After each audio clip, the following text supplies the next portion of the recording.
Baik, Assalamualaikum warahmatullahi wabarakatuh. Ini karena keberanian mental saja. Jadi, apa Pak Tanda? Bribda ya? Bribda berani maju ke depan sini. Bribda. Kopral. Ya kopral juga boleh lah. Baik. Assalamualaikum warahmatullahi wabarakatuh. Alhamdulillah. Kita panjatkan puji syukur kepada Allah Subhanahu wa taala yang mana pagi hari ini kan kita semua diberikan kesempatan, diberikan nikmat sehat bisa datang ke Masjid Anas ini untuk sholat subuh berjamaah. Mudah-mudahan langkah niat dan kita ini diridhoi oleh Allah Subhanahu wa taala dan mendapat balasan pahala dari Allah dan ditempatkan di surganya Allah. Alhamdulillah pada pagi hari ini sebetulnya bukan jadwal saya, jadwalnya Pak II, tapi Pak Aleh nyuruh maju. Saya junior, diperintah lagi sama komandan saya, Pak Tatak maju. Saya maju. Cuman siap komandan, cuman saya tadi kembali yang saya bilang kemarin. Pada kesempatan ini saya bukan menggurui, saya bukan mendahului, dan saya bukan menyakiti. Ya, jangan, saya juga bukan sok tahu yang kayak kemarin. Padahal nggak tahu tapi sok tahu. Tapi insya Allah dalam kesempatan ini mudah-mudahan saya bisa tahu. Karena yang tidak tahu itu harus mencari tahu. Bukan tahu bulat. Seperti itu. Ya. Baik, pada kesempatan hari ini saya akan mencoba berkaitan dengan bagaimana kita cara membangun hubungan baik dengan semua umat. Ini masalah kadang-kadang ini susah, gampang dikerjakan, tapi susah dilaksanakan. Membangun hubungan baik dengan semua orang. Jadi kan Allah juga bilang, ya hayuan nas, bukan ya muslim, kan? Manusia di sini. Jadi kita di sini membangun hubungan baik dengan semua orang. Ya, mungkin kalau hanya bukan dengan orang, pada siapa lagi kita hubungan baik? Hanya dengan Pak Chandra, sama Pak Ato aja berdua, yang lain nggak dihubungin, gitu. Kan nggak mungkin. Pasti ada kita menghubungi.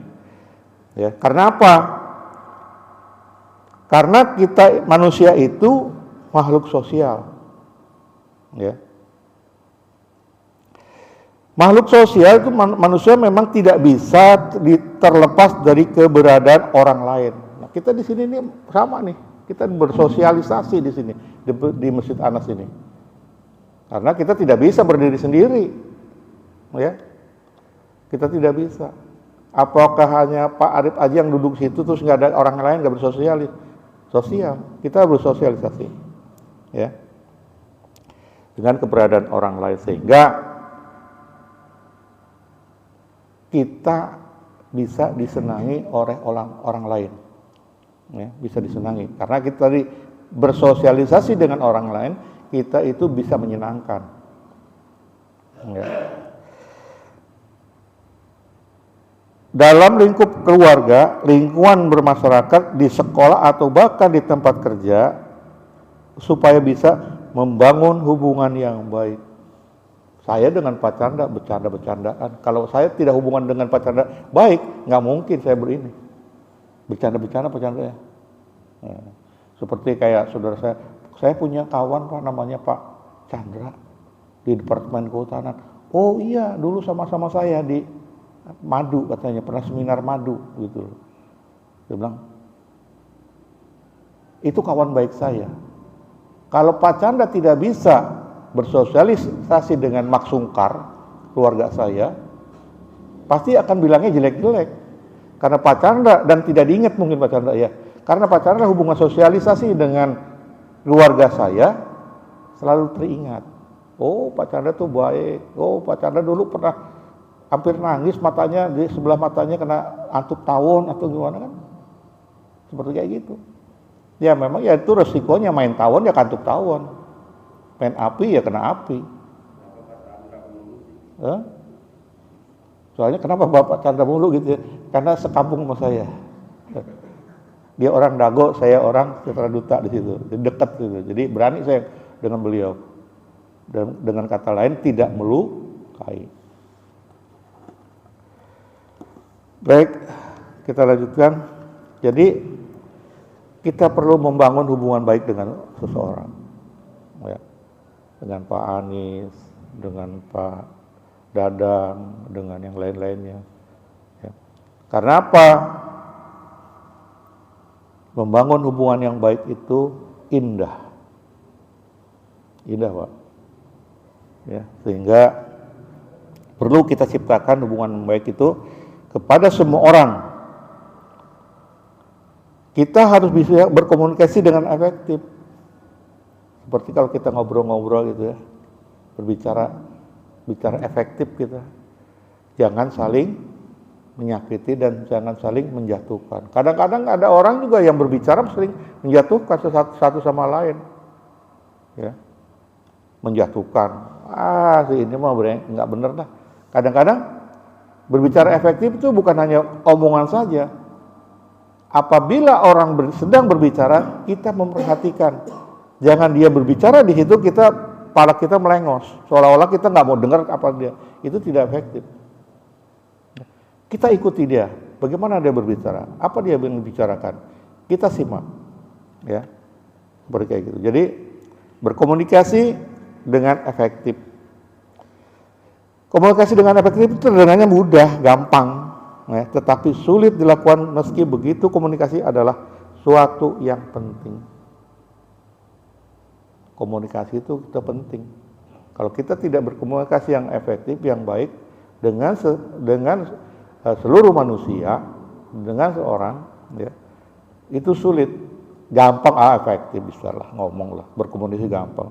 Tapi sulit, Pak. Kadang-kadang seperti duduk di sini saja nih, otaknya A, hatinya B, keluarnya C. Banyak seperti itu. Karena apa? Tidak connect antara otak dan hati. Tahu keceplosan ngomongnya ini, udah. Udah gitu pas kita ngomong yang lain, oh salah nih. Waduh, udah. Ke belakangnya tuh susah ngomongnya. Kadang-kadang bingung, apa ya tadi kita. Seperti kayak kakak saya bilang, kalau sholat, hati tidak connect, kepala tidak connect, yang diucapkan lain. Ya, membaca misalnya wal asri yang gampang lah. Di sininya di otaknya wal asri, di hatinya kulhu. Pas udah nggak connect, anas yang dibaca. Kadang-kadang gitu. Bener pertamanya, belakangnya salah. Ya Pak, kakak gue ya. Nah, seperti itu. Jadi apa? Jadi berkomunikasi yang efektif, ya. Terus kalau kita sudah berkomunikasi, kita perlu mempunyai kemampuan berkomunikasi. Kembali lagi yang kemarin, jangan sok tahu kalau kita tidak tahu, ya. Kita perlu komunikasi. Jangan membicarakan sesuatu yang kita tidak tahu kita bicarakan. Kemarin saya duduk di mana ya, sama Pak Jul apa tuh? Sama kalau kita datang ke hotel, kita pengen ke kamar kecil. Kita sok tahu jalan, dia nggak tahu-taunya ke ruangan direksi atau direktur. Padahal kita nyari WC. Karena kita apa? Tidak mau tahu dan tidak mau tanya. Dan kita sok tahu di situ. Ya. Jadi pentingnya kita berkomunikasi di situ.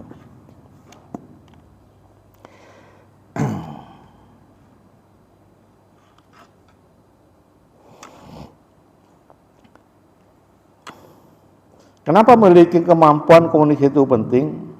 Dengan komunikasi Anda dapat berbincang dengan orang lain, mengutarakan pendapat dan memperoleh kebahagiaan. Dapat berbincang dengan orang lain, kecuali orang bisu. Kita juga sulit tuh kalau bicara, berkomunikasi. Ya kan? Aduh, gini, dia bilang, dia begini. Gini saya. Kita kan prediksi lain, ya kan? Dia bilang, saya gini. Aduh, nih orang habis memperkosa orang dan hamil kan? Pola pikir kita. Udah enggak. Dia makan kue putu, dia kenyang. Putu kan gini, ya kan? Gini ya. Iya kan? Kue putu kan dicolok dulu kan? Kue putu dicolok kan? Iya. Enggak mungkin kue putu ditaruh itu, enggak. Dia bilang, kita nggak bisa komunikasi sama dia, ya kan? Dia kita ajak makan, tapi dia bilang enggak, begini. Dia habis makan kue putu, perutnya udah kenyang, jadi dia tidak mau diajak makan. Kita salah persepsi karena kenapa? Kita tidak bisa komunikasi dengan dia. Jadi banyak kesalahan itu, ya, sehingga jadi di sini berkomunikasi itu bisa membuat kebahagiaan, memperoleh kebahagiaan.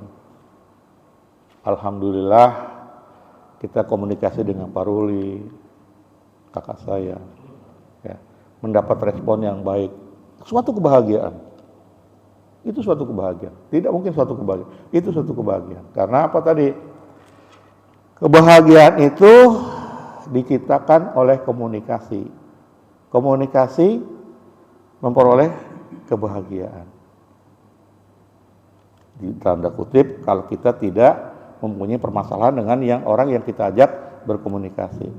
Tapi kalau kita punya ada kesalahan dengan orang yang kita ajak komunikasi, kita minta maaf dahulu. Coba kita itu. Minta maaf. Jangan udah kita punya salah, nggak mau minta maaf, itu salah lagi. Gitu.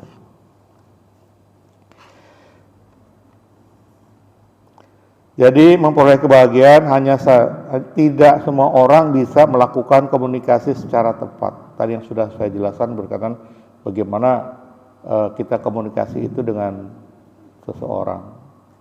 Ya.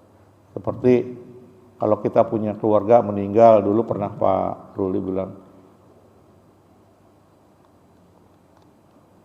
di dalam hati alhamdulillah, baru diucapkan innalillahi wa inna ilaihi raji'un. Ya, kalau kita ada saudara atau siapa, kayak Pak Ruli ya, begitu ya, ucapan dulu alhamdulillah. Karena apa? Alhamdulillah dia ini sudah melangkah ke dunia, ke kehidupan kedua. Innalillahi, semuanya kita serahkan kepada Allah Subhanahu wa taala. Jadi alhamdulillah dulu, tapi alhamdulillahnya itu jangan disuarakan. Ntar kalau kita ada keluarga yang meninggal, alhamdulillah, innalillahi wa inna ilaihi raji'un. Dikemplang kita, Pak. Sama keluarga tuh dasar brengsek, lu saudara meninggal lu bilang alhamdulillah.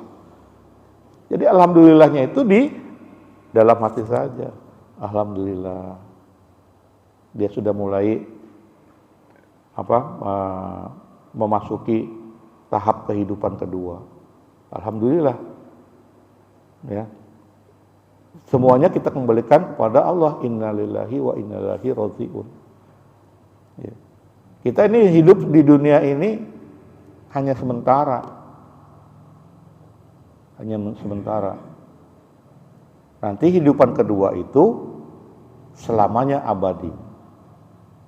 Kata Pak Ustadz Wahyu kemarin, kalau salah, Di sana tuh nanti kalau kita masuk surga, karena di sini ada pilihan masuk neraka atau masuk surga. Kalau kita masuk surga, insya Allah 70 bidadari yang akan mendampingi kita.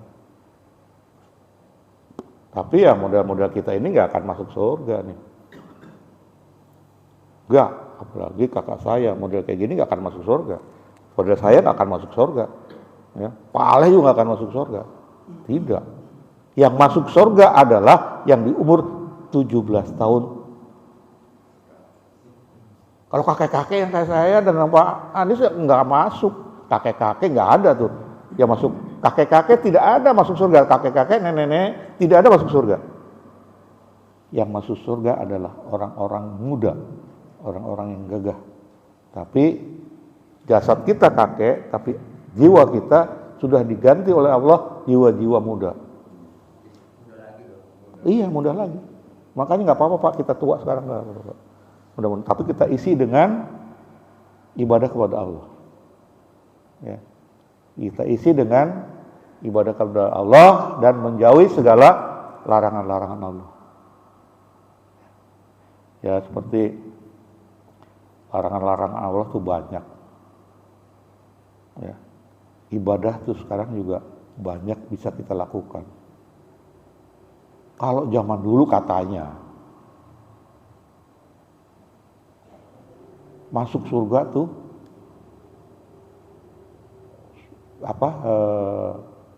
mahal. Masuk surga tuh mahal. Kita panggil guru belajar bla bla bla bla. Wah, kita pesantren dah ini. Katanya gitu. Tapi sekarang masuk neraka tuh yang mahal. Masuk neraka tuh mahal sekarang tuh. Contoh, kalau kita beli ekstasi, beli sabu-sabu, itu kan pakai uang. Mahal itu. Beli, kalau Pak Ato bilang kemarin, tukang nyekek botol, Pak Ato ya. Tukang cekek botol, itu mahal. Sekarang tuh. Ya. Mahal tuh. Sekarang masuk surga tuh gampang. Beribadah kepada Allah Subhanahu wa taala dengan ikhlas, dengan penuh kesabaran, itu akan membawa kita menuju surganya Allah. Jadi jangan kecil hati lah kita ini berkaitan dengan beribadah kepada Allah. Tetapi jangan ya kita beribadah itu, ntar gue dapat pahala dari Allah nih. Gue ada pahala gue segini nih. Jangan itu. Pokoknya kita laksanakan aja perintahnya beliau. Sehingga kita urusan surga dan neraka itu Allah yang menentukan. Berpahala atau tidak Allah yang menentukan. Tapi kita sudah punya gambaran lah bahwa saya beribadah A, tapi dengan tulus ikhlas, insya Allah itu akan mendapat pahala dari Allah. Ya Pak, ya Kang Chandra ya, Pak Chandra juga gitu, tulus ikhlas dia. Apalagi kalau bawain madu saya lagi gitu ya. Tentang itu terus ikhlas saya akan melakukan amin, amin, amin, ya robbal alamin. Nah, seperti itu. Segala sesuatu ikhlas, sehingga kita mudah untuk menggapai ridhonya Allah. Tapi kebanyakan sekarang ini banyak orang yang kurang ikhlas. Banyak sekarang kurang ikhlas. Ya. Pergi haji. Niatnya bukan ibadah kepada Allah, tapi niatnya pengen punya label haji. Bagi rekan-rekan nanti yang akan pergi haji, niatkan betul-betul ingin ibadah kepada Allah. Jangan mau pergi haji inginnya vakansi, berlibur, ingin tahu, ingin dapat titel haji, seperti itu. Jadi insya Allah nanti yang akan berangkat pergi haji, kemarin yang ini sudah pada pulang, mudah-mudahan menjadi haji yang mabrur nantinya.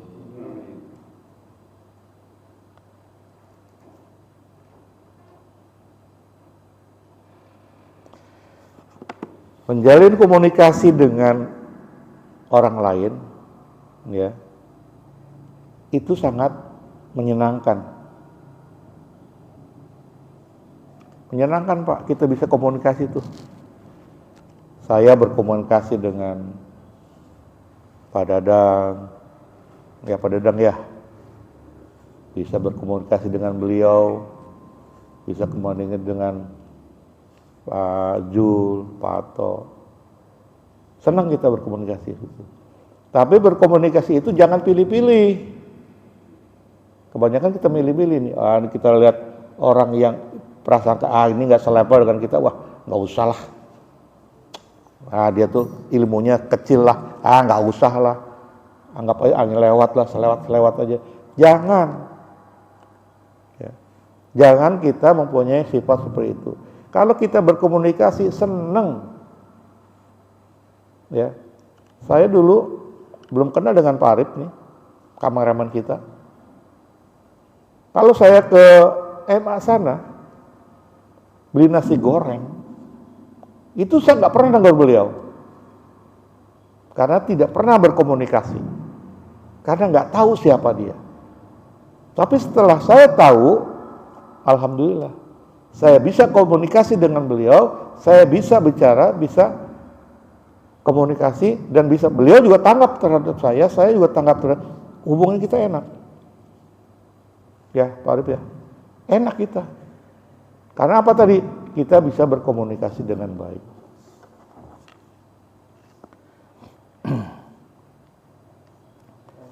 Apalagi ya, hubungan kita dengan tetangga. Hubungan kita dengan tetangga, hubungan komunikasi dengan tetangga itu lebih nikmat lagi Pak. Ya, kalau kita baik dengan tetangga, insya Allah tetangga juga akan baik kepada kita. Ya. Kadang-kadang kalau di kompleks saya di situ Pak, di Jalan Apel, kita kiri kanan tuh bertetangga, suka ngantar-ngantar makanan tuh, bagi-bagi tuh, bagi-bagi makanan. Oh, saya masak ini, ya Bu, nih nyobain Bu, gini-gini. Itu kalau kita tetangga dengan baik. Coba kalau kita tidak baik dengan tetangga, komunikasinya nggak bagus, dicuekin, masa bodo amat loh, gitu loh. Walaupun kalau kita masak harus orang tetangga mencium baunya, kita sebagai dia enggak. Kalau kita komunikasi kita dengan dia tidak baik, ya. Sehingga perlu adanya komunikasi yang baik dengan tetangga.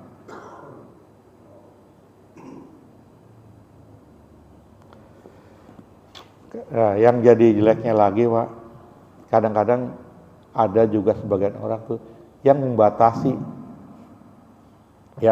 diri, ya, terhadap orang lain, ya. Dia membatasi dia, yang membuat komunikasi dan hubungan memburuk. Saya dengan Pak Aleh, saya nggak mau saya berbicara, ya kan? Bisa itu terjadi karena apa? Komunikasi kita nggak baik. Gitu.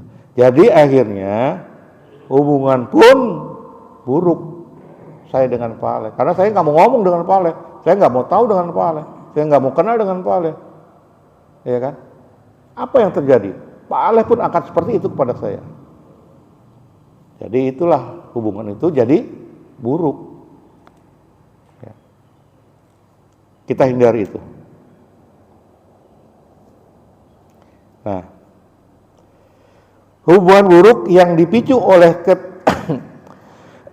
tidak pintarnya melakukan komunikasi jelas akan membuat salah paham, kalau dibiarkan bisa menimbulkan percikan perselisihan.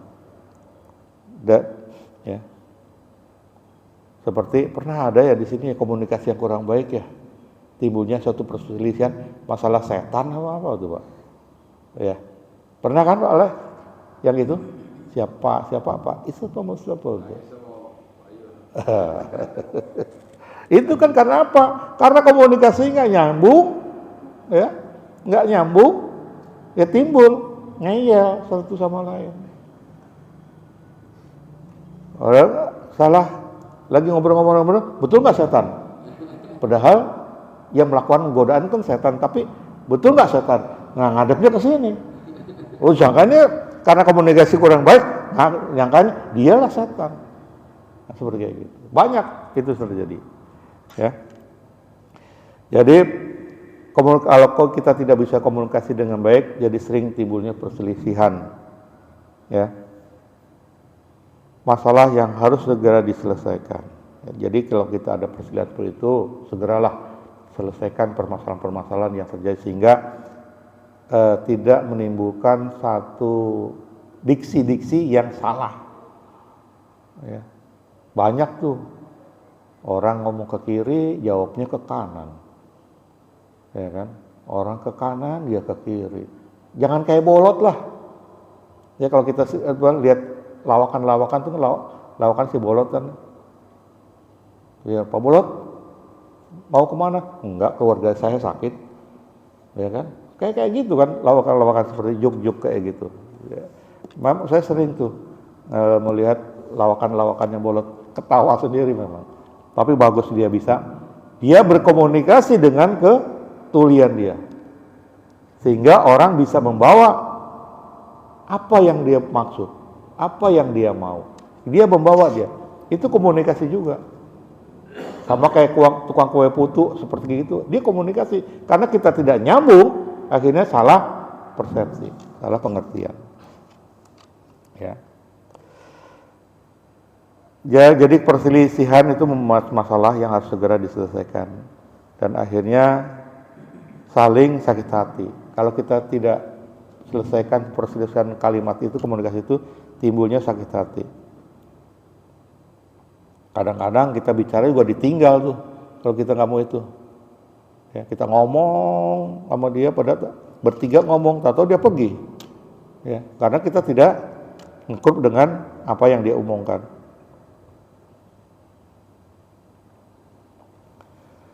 Nah, di sini juga ada cara ampuh menjalin hubungan dengan orang lain. Ada nih caranya. Pada dasarnya untuk bisa menjalani hubungan baik dengan semua orang, kuncinya terletak pada kemampuan berkomunikasi. Komunikasi yang baik akan membuat Anda menemukan orang lain yang bisa mendengar cerita-cerita Anda, bertukar ide. Nah, seperti kita ini. Kita komunikasi, terus kita bertukar pandangan, bertukar ide, sehingga kita saling memahami satu sama lain. Pada intinya dengan komunikasi itu kita bisa mencapai suatu tujuan yang Pak Aleh bilang kemarin, goalnya ya, suatu ide, suatu tujuan kita, goal di situ yang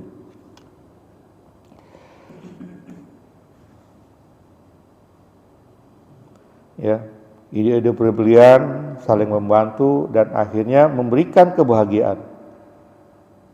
Ya. Di sini komunikasi itu juga jangan, kalau istilah sekarang, pokoknya apa yang saya ngomong ya pokoknya itu ego yang dibuat sama dia. Banyak tuh ego-ego itu timbul dari komunikasi yang kurang pas.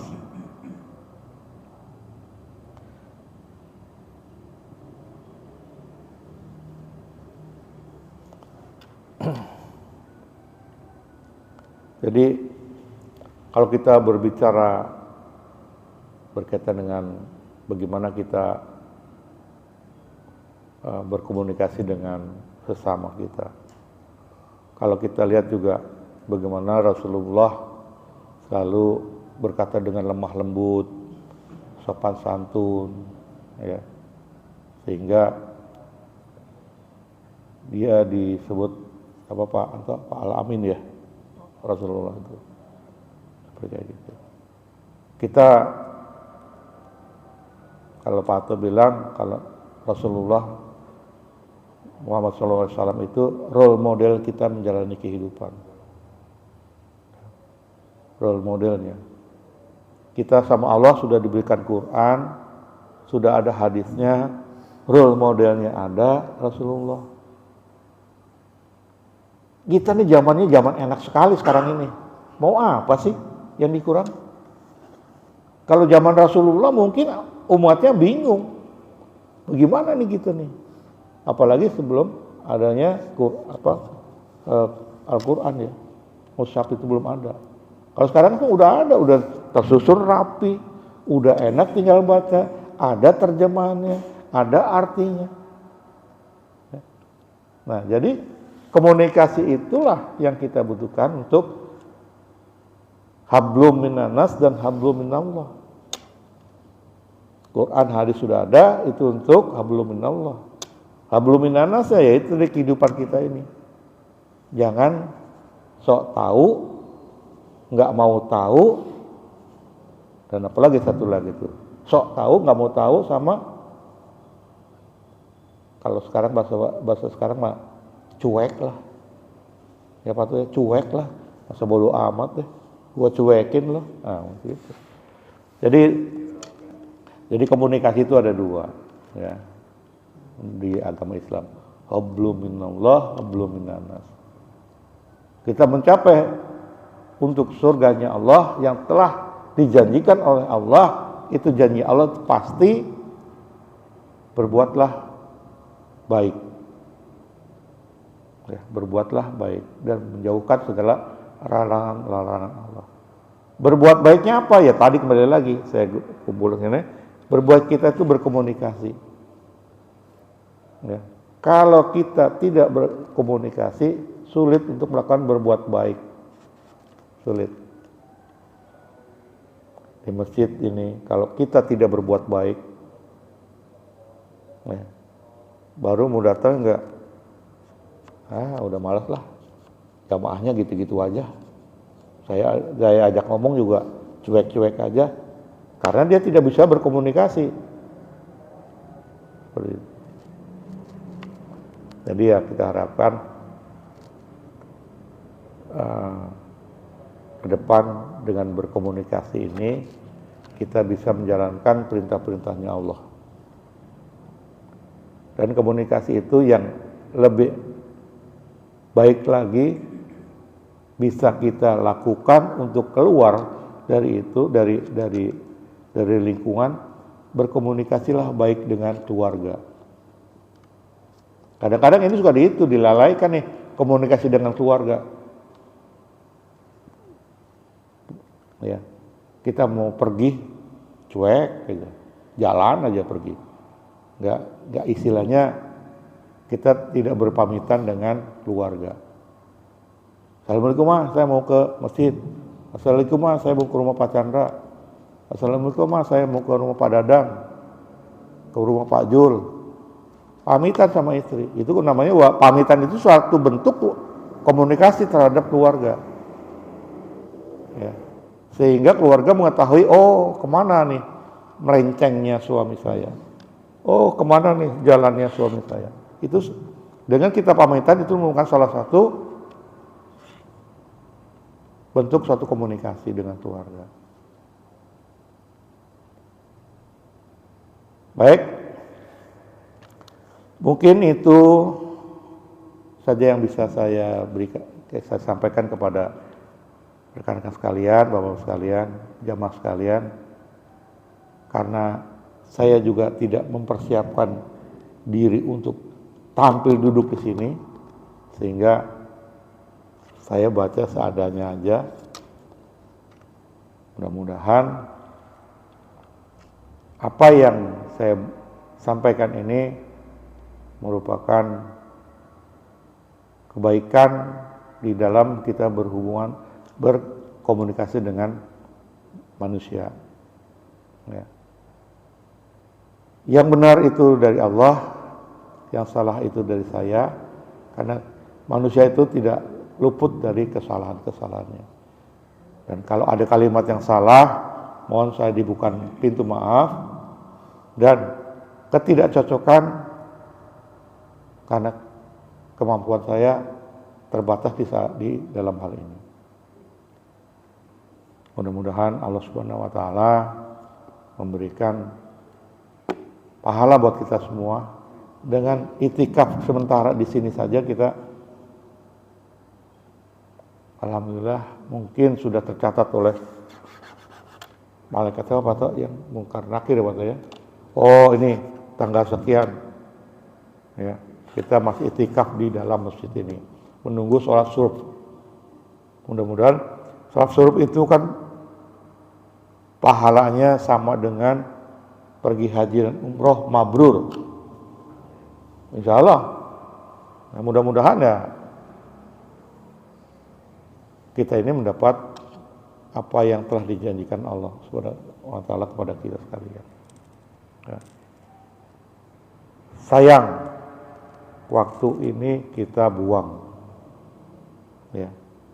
Hanya dari sholat subuh, kecuali ada hal-hal lain yang emergensi sekali untuk keluar. Kalau hanya pulang dari masjid, pulang ke rumah, setel TV, seperti ini tiduran. Sayang, 1000 sayang. Kita membuang itu. Karena seumur-umur kita ini, sudah waktunya kita mencari bekal sebanyak-banyaknya untuk di kehidupan yang nanti, yang abadi. Cari bekal. Ya kan? Cari bekal. Seperti saya umur udah menjalani 63.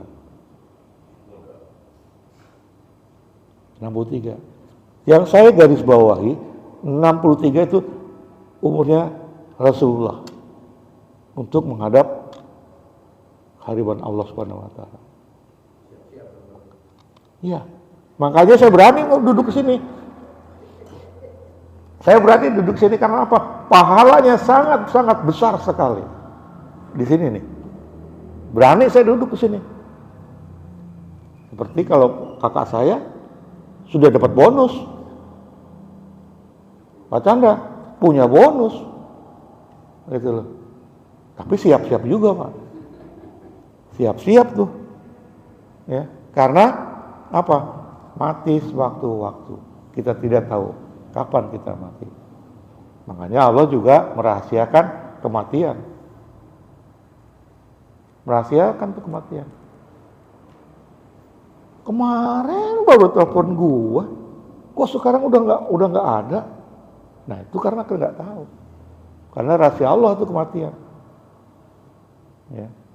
Nah makanya saya memberanikan duduk di sini karena saya ingin membekalkan diri saya untuk menghadap Allah Subhanahu wa taala. Pak Ruli bilang duduk di sini tuh pahalanya besar sekali. Ya Pak Ruli ya. Besar sekali. Makanya pas tadi Pak Aleh diberikan kepada saya, Pak Ustaz duduk sini. Alhamdulillah saya. Alhamdulillah. Pak Aleh memberikan rezeki kepada saya. Ya, memberikan rezeki kepada saya bahwa saya bisa menambah pundi-pundi amal saya ya untuk menghadap Allah Subhanahu wa taala. Kalau yang disuruh nggak mau duduk sini rugi. Mangga Pak Chandra duduk di situ. Insya Allah. Karena kita isilah kehidupan kita ini. Iya makanya Pak. Isi itu sudah tercatat Pak. Sudah tercatat. Ya, tercatat Pak duduk sini tercatat. Apalagi duduk sini memberikan tausiah, mengajak orang untuk berbuat kebaikan. Itulah yang mendapat ridhonya Allah. Jadi ya kita kembali lagi bahwa berkaitan dengan komunikasi itu ada dua tadi. Hablum minallah dan hablum minannas. Kalau kita bisa berbuat baik kepada manusia, berkomunikasi dengan baik kepada manusia, kenapa kita tidak bisa komunikasi yang baik kepada Allah? Iya kan? Komunikasilah yang baik kepada Allah. Contohnya, setelah bangun tidur, kita komunikasi sama Allah. Ya Allah, terima kasih atas segala nikmat tidurnya hamba ini. dan dibangunkannya untuk waktu sholat subuh. Itu komunikasi kita tuh kepada Allah. Jadi banyaklah ya kita berkaitan dengan komunikasi. Belum minanasnya ya kita begini, belum minanasnya berkomunikasi dengan rekan-rekan, tetangga kiri kanan kita, belum minanas. Tapi jangan salah paham berkaitan komunikasi itu sendiri dengan orang-orang yang tidak bisa mengerti apa yang kita ucapkan dan apa yang dia ucapkan, sehingga nanti timbul prasangka yang kurang pas. Nah, ya itu Pak tadi Pak, komunikasi kita jangan sampai seperti itu. Ketahuan orang nggak ngerti, nggak bisa ngomong, kita tanya, ayo sini lo, kita ajak makan. Nah, kalau dijawab seperti itu bagaimana coba Pak? Otak kita kan akhirnya, wah ini bahaya nih orang nih. Padahal dia baik, tapi dijawab seperti itu kan tidak baik tadi. Ya mudah-mudahan kita semua diridhoi oleh Allah Subhanahu wa taala. Baik, menurut saya cukup sampai sini saya berbicara. Saya bukan saya berbicara, saya memberikan masukan kepada rekan-rekan. Apa yang saya utarakan tadi itu mengingatkan kepada diri saya khususnya, dan mengingatkan pada rekan-rekan berkaitan dengan komunikasi antara kepada Allah maupun kepada sesama manusia. Baik, itu saja mungkin dari saya. Mungkin ada pertanyaan lagi? Ya. Sedikit Pak. Ya. Jadi komunikasi dalam Islam itu prinsipnya disampaikan dengan benar. Ya. Kalau dalam peksanaannya itu ada 3 faktor. Pertama komunikator, kedua komunikan, yang ketiga pesan. Ya. Komunikator itu yang menyampaikan pesan. Ya. Dia menyampaikan pesan itu harus dengan cara yang baik, Ya. sesuai dengan Al-Quran dan Sunnah. Ya. Diharapkan kalau dia menyampaikan dengan baik, komunikannya itu sebagai penerima pesan menerima dengan yang baik pula. Yang ketiga adalah pesannya itu harus yang baik pula. Jadi kalau misalnya tadi ada kue putu tadi, menyampaikannya kadang ada orang yang menyampaikan benar baik gitu, tapi salah nyampein, salah caranya. Iya. Diterimanya jadi nggak baik. Iya. Jadi sebenarnya kalau di dalam Quran sendiri ini ada sekitar 4 ya. Saya bacakan aja. Surat 16 ayat 125. Saya bacakan artinya. Seluruh manusia kepada jalan Tuhanmu dengan hikmah dan pelajaran yang baik. Ya. Dan bantahlah mereka dengan cara yang baik pula. Lalu ada lagi di surat 2 ayat 8, dan berkatalah kamu kepada semua manusia dengan cara yang baik. Ya. Yang ketiga, surat 61 ayat 2 dan 3, perkataan yang baik dan pemberian maaf lebih baik daripada sedekah yang diiringi dengan sesuatu yang menyakitkan perasaan. Ya. Yang terakhir, surat 41 ayat 33, siapakah yang lebih baik perkataannya daripada orang-orang yang menyeru kepada Allah, mengerjakan amal soleh dan berkata sesungguhnya aku termasuk orang-orang yang berserah diri. Artinya prinsip komunikasi dalam Islam itu harus ada bobot dakwahnya juga. Ya. Jadi gitu ya. Jadi ada menyeru kepada jalan dakwah dan lebih menekankan kepada nilai-nilai agama dan pikiran kita. Ya. Ikutin. Misalnya kita ada di Pamulang yang ikutin kayak Pamulang gitu. Gini, tapi apa yang kita sampaikan itu ada bobot dakwahnya. Ya. Itulah komunikasi prinsipnya dalam Islam. Ya. Ya. Itu juga dia apa yang tadi Pak Ato bicarakan itu benar Pak. Di sini di dalam komunikasi ada etika berkomunikasi. Berkomunikasi harus ada etikanya. Kalau kita nggak ada etikanya ya serampangan. Orang diajak lawan bicaranya tadi tidak akan nyambung apa yang kita bicarakan. Dan ada juga hadis berkata lebih baik diam daripada banyak ngomong tapi salah. Ya kan? Nggak usah ada komunikasi itu, nggak perlu. Ya, jadi kita harus berkomunikasi tadi, apa yang Pak Ato bilang. Itu masuk dalam etika berkomunikasi. Ya. Jadi jangan komunikasi itu menimbulkan suatu perselisihan atau perdebatan. Nah, seperti itu. Ya betul ya. Kalau maksudnya baik, menyampaikannya kurang baik, jadi Ya, betul. Apalagi penyampaiannya dipelintir. Sekarang kan zaman melintir nih. Ya, bukan pakaian saja yang dipelintir, kalimat pun akan dipelintir seperti itu. Sehingga ya kita harus pandai-pandai menseleksi lawan bicara kita. Iya, makanya kan memang di dalam Islam sendiri pun begitu kita nerima satu pesan, satu kabar, kita kan nggak boleh langsung. Iya. Iya. Ya. Tapi dibiasakan tabayun. Iya. Dengar kan, oh bener nih kayak begini nih beritanya, kita Iya. cari tahu. Iya. Karena prinsip kayak begitu itu membuat itu tadi nggak ada yang runcing Pak, akhirnya Iya. semuanya bisa nyambung, Betul. bisa Betul. komunikasi dengan baik. Iya. Nggak jadi sumbu pendek. Sebab kan begitu, kalau sekarang kata Bapak bilang modelnya dipelintir semuanya, lah kita kalau percaya langsung kan. Iya. Makanya itu kan ada. Komunikasi gitu sekarang dibantu sama kayak begini. Iya, betul. Makanya kalau Ada media sosial kan baik. Makanya kalau kita dapat informasi dari ini, jangan langsung share, diterusin. Itu nggak boleh. Karena di sini ini ada hukum yang menjerat kita di Undang-Undang ITE. Ikut di situ masuk dalam pasal 55-nya, menyebarkan turut serta di situ. Hati-hati makanya menggunakan ini. Seperti kemarin tuh saya baca dibaca di handphone, Arab Saudi menerapkan hukum pancung bagi yang berceramah berkaitan dengan khilafah. Ada tuh di sini, ada.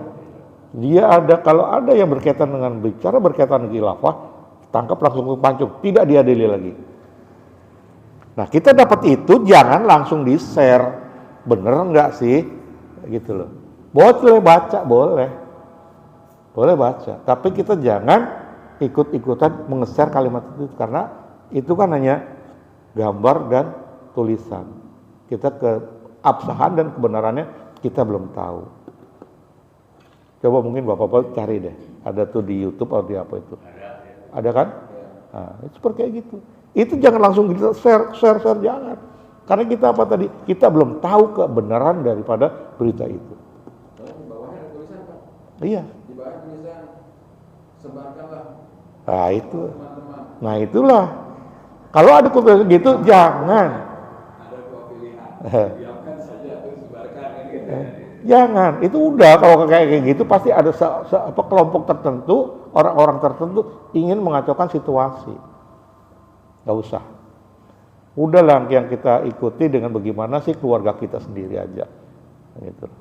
Aman nggak keluarga kita? Makan nggak keluarga kita? Sakit nggak keluarga kita? Udah, nggak usah ikut-ikutan yang hal-hal seperti itu. Kemampuan memilah, mencermati kalimat-kalimat itu. Jadi ini juga salah satu media komunikasi nih. Ya, Pak Ato, ayat ini di Al-Baqarah bunyinya gini kak. Saya pernah tanya. Seperti gini. Oh begini Pak, Bapak bacanya dulu, runtun dulu. Di sini ada onelnya, itu koma Pak.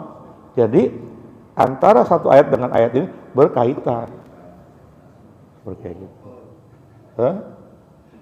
Iya, jadi ya itulah tadi perlunya kita belajar. Itu aja. Ada lagi? Ya mungkin kalau saya ini aja Pak, mohon maaf tadi saya lancang ya. Ya.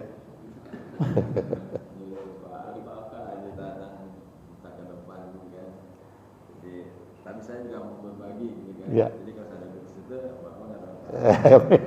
Saya berbagi dulu ya. Iya. Ngeles.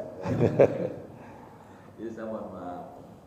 Tapi masalah ini satu kesempatan sebenarnya ya dalam waktu yang baik ini.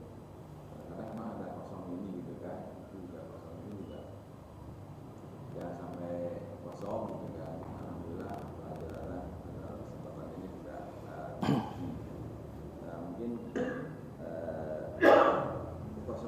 akan ada kapan saja gitu ya.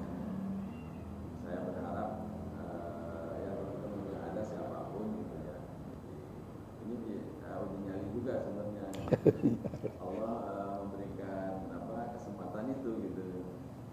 Jadi sebenarnya itu yang kemarin disampaikan sama saya gitu kan, ada leader, ada manajer. Nah leader itu gitu Pak, kalau nggak salah gitu, karena kalau punya tes sama psikolog ya, SDM itu tiba-tiba duduk 5 menit gitu kan ya, silakan apa yang mau disampaikan 5 menit kan gitu.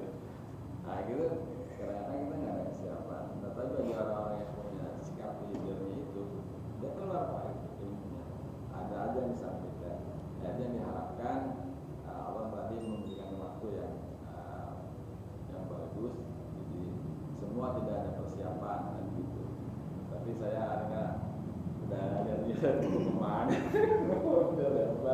Alhamdulillah Pak Datang siap untuk mengisi. Saya bersyukur sekali. Amin. Mudah-mudahan ke depan teman-teman yang lain juga akan selalu siap. Terima kasih Pak. Mohon maaf.